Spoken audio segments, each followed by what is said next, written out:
የዘመናችን ፍቅር እስከ መቃብር የተባለለት እጅግ ልብ የሚነካ እውነት የሁለቱ ዶክተሮች የመጨረሻ ሰዓታት ያልተጠበቀ ክስተት ብዙሃኑን ያነጋገረው አሳዛኙ ታሪክ እነሆ በመጨረሻም በሞት ተደመደመ። ታሪኩን የሰሙ በሙሉ እውን እንዲህ አይነት ፍቅር ግን ዛሬም ድረስ አሉ ወይ ሲሉ የጠየቁበት ፊልም የሚመስለው ነገር ግን በእውነተኛው ዓለም ተፈጽሞ የተመለከትነው ይሄ እጅግ አሳዛኝና ልብ ሰባሪ ክስተት በሼክስፒር የምናብ ታሪክ የምናውቃቸውን ሮሚዮና ጁሊየትን አሊያም በሐዲስ ዓለማየሁ የመጽሐፍ ገጾች ውስጥ የሰፈሩትን የፍቅር ተምሳሌቶች ሰብለና በዛብህን በገሃዱ ዓለም ያስመለከተን መሆኑን ታሪኩን የሰሙ ሁሉ የሚመሰክሩት እውነታ ሆኗል። አዎ የዶክተር አቤኔዘርና የዶክተር ሜሮን እስከ ሞት የዘለቀው ፍቅር በመጽሐፍ የተጠረዘ ልብ ወለድ አሊያም በምስል የተሰነደ የፊልም ስክሪፕት ሳይሆን በእውነተኛው ዓለም ያውም ፍቅር ጥቅም ሆኗል በተባለበት በዚህ በእኛ ዘመን የተፈጸመ እውነተኛ የመስዋዕትነት ታሪክ ነው። ከተማሪነት እስከ ሐኪምነት የዘለቀው የሁለቱ ፍቅር በብዙ ፈተናዎችና ውጣ ውረዶች ውስጥ ቢያልፍም በስተመጨረሻም ግን እጅግ በሚያሳዝን አጋጣሚና ሁኔታ በሞት ተደምድሟል። አቤኔዘር መዳን በማይችል በሽታ የታመመችውን ፍቅረኛውን ሜሮንን ለማዳን የቻለውን ሁሉ ቢያደርግም ከሞት ግን ሊታደጋት ፈጽሞ አልተቻለውም። ይህንን የተረዳችውና ከገጠማት ከባድ ህመም እንደማትድን ያወቀችው ሜሮንን ብትሆን እባክህን እኔን ተወኝና ሌላ ህይወትን ጀምር፣ የኔና ያንተ ነገር አብቅቶለታል ስትል የአልጋ ቁራኛ ካደረጋት ህመሟ ጋር እየታገለች አቤኔዘርን ብትማጸነውም እሱ ግን ሊሰማትም ሆነ ሊተዋት አልፈቀደምና በስተመጨረሻም ማንም ያልጠበቀውን ውሳኔ ወስኖ የፍቅር ታሪካቸውን የመጨረሻ ምዕራፍና አሳዛኝ ፍጻሜን በራሱ ብዕር ጽፎ ባልተጠበቀ መልኩ ደመደመው። ለመሆኑ የዚህ አሳዛኝ ታሪክ ባለቤት የሆኑት ሁለቱ ዶክተሮች አቤኔዘርና ሜሮን ማን ናቸው? ከትምህርት እስከ ስራ የዘለቀው ፍቅራቸውስ እንዴት ነበር? አክሞና አሳክሞ ሊያድናት ያልቻለውን ፍቅረኛውን እንደማትተርፍ ሲያውቅ ምን ወስኖ ምንስ አደረገ የሚሉትንና ታሪኩን የሰሙትን በሙሉ ያሳዘነውን የሁለቱን ዶክተሮች የመጨረሻ ሰዓታት እውነት ጉራማይሌ ሚዲያ በዛሬው መሰናዷ በዝርዝር ልታስደምጣችሁ ወዳለች። ለቻናላችን እንግዳ የሆናችሁ ቻናላችንን ሰብስክራይብ በማድረግና የደወል ምልክቱን በመጫን እንድትወዳጁን እንዲሁም መሰናዷችን ብዙሃኑ ጋር ይደርስ ዘንድ ቪዲዮን ላይክና ሼር በማድረግ እንድትጀምሩ በትህትና እየጠየቅን እነሆ ብዙሃኑን ወዳነጋገረውና የአብዛኞቻችንን ልብ ወደ ሰበረው የሁለቱ ዶክተሮች የፍቅር ታሪክ የመጨረሻ ሰዓታት አሳዛኝ ሁኔታ በዝርዝር ወደ ያዝነው መሰናዷችን አለፍን። ቆይታችሁ እንዳማረ ከኛ ጋር ይሁን።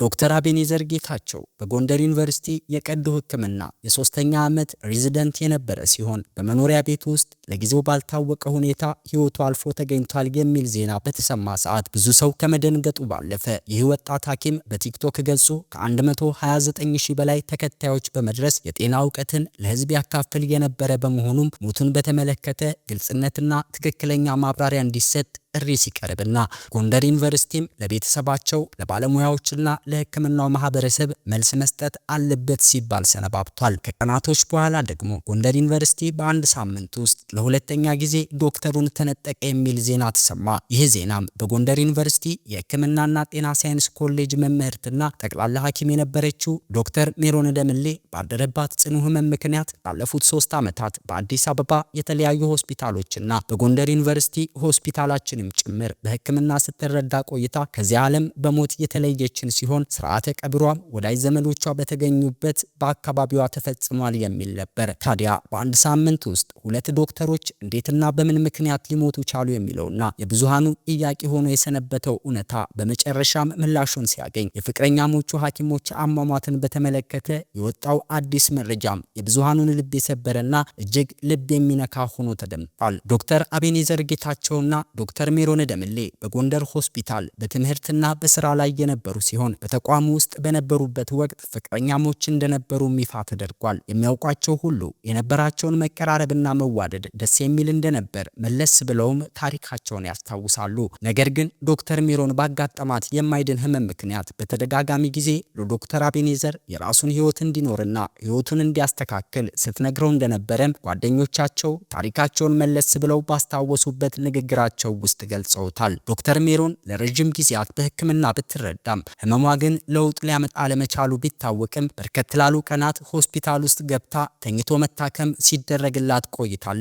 ነገር ግን ይህም ሕክምና ለውጥ ሊያመጣ አልቻለም። ዶክተር ሜሮን ከ3 ዓመታት በላይ የቆየ ህመም ነበረባት። በአዲስ አበባ የተለያዩ ሆስፒታሎችና ጎንደር በሚገኘው ሪፈራል ሆስፒታልም ጭምር ስትታከም ቆይታ ታህሳስ 3 ቀን ግን እንድትተኛ ተደርጋለች። ዶክተር አቤኔዘርም በሆስፒታሉ ውስጥ ሲከታተላትና ሲያሳክማት የቆየ ሲሆን ምሳ ከውጭ አምጥቶ ላይ ከተኛችበት ቀስቅሶ አብልቷትም ነበር። እገዛ በሚያደርግላት ወቅትም የራሱን ህይወት እንዲመራና እንደማትድን ስትነግረው እንደነበር ጓደኞቻቸው ሁኔታውን አስታውሰው ተናግሯል። በዚህ ሁኔታ ውስጥ እንዳሉ ታዲያ ዶክተር አቤኔዘር ከጓደኛው ጋር አምሽቶ ራሴን ስላመመኝ ትራማዶል ልግዛ ብሎ ከአንድ ጓደኛው ጋር ሄዶ 10 ፍሬ ገዝቶ ወደ ቤቱ ገባ። በዕለቱም ማታ ላይ ከእናቱ ጋር ሲያወራና ሲጫወት እንዳመሸ ቤተሰቦቹ ተናግሯል። በማግስቱ ግን ከስራ በመቅረቱ ተደውሎለትም ስልክ ባለማንሳቱ አብሮት የተከራየው ዶክተር አበባው የተባለ ጓደኛው ጋር ተደወለለት። ጓደኛውም ቤቱ ሄዶ ክፍሉን ሲያንኳኳ ግን አልከፈት በማለቱ በሩን ከፍቶና በርግዶ ሲገባ ተሸፋፍኖ ተኝቶ ተመለከተው። ሲጠራውም አቤት ስላላለው ትከሻውን እየነካ ለመቀስቀስ ሞከረ። ስላልነቃለት ብርድ ልብሱን ገለጠው። አፉ ላይ ግን አረፋ አየ። ከዛ የልብ ትርታውን ሲያዳምጠውም እንደሞት አረጋገጠ። ዶክተር አበባውም ወዲያውኑ ጉዳዩን ለፖሊስና ለባልደረቦቹ ነግሮ ፖሊስ ጉዳዩን እንዲያጣራ እርምጃ ወሰደ። ሚኒሊክ ሆስፒታልም የአስክሬን ምርመራ ሲደረግለት ቆየ። ይህም ምርመራ ሲጠበቅ ቆይቷል። በእርግጥም አካላዊ ጉዳት ምንም የደረሰበት እንደሌለ ተረጋግጧል። ዶክተር ሜሮን በበኩሏ እህቷ ዶክተር ቃል ኪዳን ደምሌና እናቷ ወይዘሮ የቆየ በዛብህ እያስታመሟት እያለ ድንገት ታህሳስ 6 ቀን ከዚህ ዓለም በሞት ተሰናብታለች። ቀብሯም ታህሳስ 8 ቀን በትውልድ ቦታዋ ደብረ ማርቆስ ከተማ ተፈጽሟል። የነዚህ ሁለት ተፈቃቃሪ ልቦች የፍቅር ታሪክ የበርካቶችን ልብ የሰበረና ሁላችንንም ያነጋገረ ሆኖ መጨረሻው በዚህ መልኩ ተደምድሟል። በእርግጥም ይህቺ ሴት ያ የምትወደውና የምታምነው ፍቅረኛዋ አልተውሽም እስከ መጨረሻው ሰዓት ከአንቺው ጋር ነኝ ያላት ዶክተር አቤኔዘር በመጨረሻ ሰዓት ይህንን ውሳኔ ወስኖ ራሱን ማጥፋቱን ስትሰማ ምን ተሰምቷት ይሆን የሚለው የበርካቶች ጥያቄ ቢሆንም ነገር ግን እሷ ዛሬ በህይወት የለችምና ያንን ምላሽ የሚሰጠን አካል የለም። እነዚህ ሁለት ልቦች በፍቅር አብረው እንደኖሩ ሁሉ በስተመጨረሻም ተያይዘው እስከ ወዲያኛው ወደ ሰማዩ ቤታቸው ሄደዋል። ታሪኩን የሰሙ በሙሉ በጉዳዩ ላይ ሲነጋገሩበትም ውለዋል። እነዚህ ሁለት ተፋቃሪ ልቦች በዚህ ልክ በህይወታቸው ላይ እንዲወስኑ ያደረጋቸው ነገር ምን ይሁን? እውን ፍቅር ነው የሚለው ጥያቄ ይነሳል። በአሁኑ ዘመን በርካቶች ጥቅምንና ራስ ወዳድነትን በሚያስቀድሙበት በዚህ አሳዛኝ ጊዜ በዚህ ልክ እሷን አፍቅሮ ስለ ፍቅሯ ታምኖ አንቺ ከሌለሽ እኔስ መኖሬ ምን ያደርጋል ሲል በራሱ ላይ የወሰነው ውሳኔ ደግሞ እጅግ ልብ ሰባሪም አነጋጋሪም እንዲሆን አድርጎታል። ዶክተር አቤኔዘር በእርግጥም በህይወት ቢቆይ ኖሮ ህይወቱን የመምራት ደስተኛ ሆኖም የመኖር ብዙ የአማራጭ መንገዶች ነበሩት። ነገር ግን ያንን ማድረግ አልፈቀደም። የሚወዳትና የሚያፈቅራት ፍቅረኛው ከዚህ ዓለም ላይ በሞት ከተለየች እሱስ መኖሬ ምን ፋይዳ አለው? ምን ጥቅም ይኖረዋል ሲል በራሱ ላይ የማይሆነውን ውሳኔ ወስኖ እስከ ወዲያኛው ተከትሏት ሄደ።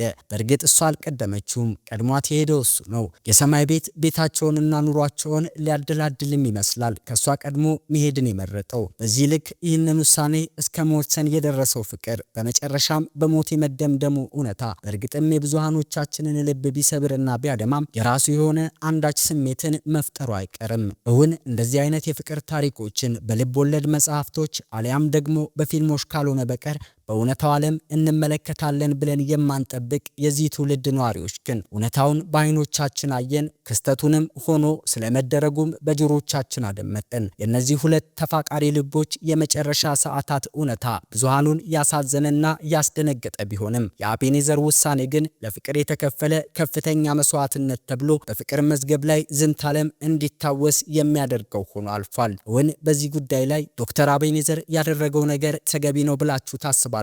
በእርግጥ አንዳንዶች ይህንን ማድረግ አልነበረበትም፣ በፍጹም ራስ ወዳድ ነው፣ ምናልባትም እስክትሞት ድረስ አብሯት ሊቆይ ይገባ ነበር፣ ቀድሟት መሄዱ በራሱ በሷ ላይ ያሳደረው ተጽዕኖ አለ ሲሉ አስተያየት የሰጡ አልጠፉም። እናንተስ በዚህ ጉዳይ ላይ ሐሳባችሁ ምንድነው? የዶክተር አቤኔዘር ተግባርና የፈጸመው የመጨረሻ ሰዓታት ውሳኔ ትክክል ነው ወይ የሚለውን ጉዳይ የተሰማችሁን ስሜትና ሐሳብ አስተያየታችሁን ኮሜንት ላይ አስቀምጡልን። መሰል የተፈቃቃሪ ልቦችን ታሪክ ያብዛልን። አቅርበውልን በእርግጥ መጨረሻቸው በሞት አይደምደም እንጂ እንደዚህ አይነት የፍቅር ታሪኮች ለብዙሃኑ ትምህርት ናቸውና መፋቀር በጠፋበትና ትውልዱ በጥቅም በታሰረበት በዚህ ዘመን እንደዚህ አይነት የፍቅር ታሪኮችን መስማት ብርታት ስለሚሆን ለበርካቶቻችን ትምህርት ይሆናል ብለን ስላሰብን እኛም መሰናዶውን አጠናክረን ወደ እናንተ አድርሰናል። ሁሌም ትኩስ አዳዲስና ወቅታዊ የሆኑ ሀገራዊ መረጃዎችንና መሰል የማይረሱና ልብ የሚነኩ የታሪክ መሰናዶዎችን ለማድመጥና ለመከታተል ጉራማይሌ ሚዲያ ዩቲዩብ ቻናላችንን ያልተወዳጃችሁ ቻናላችንን ሰብስክራይብ በማድረግና የደወል ምልክቱን በመጫን ተወዳጁን። እንዲሁም ደግሞ ሐሳብ አስተያየታችሁ ብርታታችን ነውና በመሰናዶዎቻችን ላይ የሚኖራችሁን ማንኛውም አይነት ሐሳብ አስተያየት ኮሜንት ላይ አስቀምጡልን። ላይክና ሼር በማድረግም አበረታቱን እያልን የሰዓቱን ልዩ መሰናዷችንን በዚሁ አበቃን። በሌሎች መሰል መሰናዶዎች በድጋሜ እስክንገናኝ ድረስም ሰላማችሁ በያላችሁበት የዓለም ጥግ ሁሉ እጅጉን የበዛ ይሆን ዘንድ እየተመኘን ተሰነባበትን። ሰላም ለሀገራችን፣ ሰላም ለሕዝቦቿ ይሁን። ፈጣሪ እግዚአብሔር ኢትዮጵያንና ሕዝቧን ይባርክ። ስለ ፍቅር ሲሉ በተከታታይ ቀናት ሕይወታቸውን ያጡትን ዶክተር አቤኔዘርና ዶክተር ሜሮንን ነፍስ በአጸደ ገነት ያኑር። ሰላም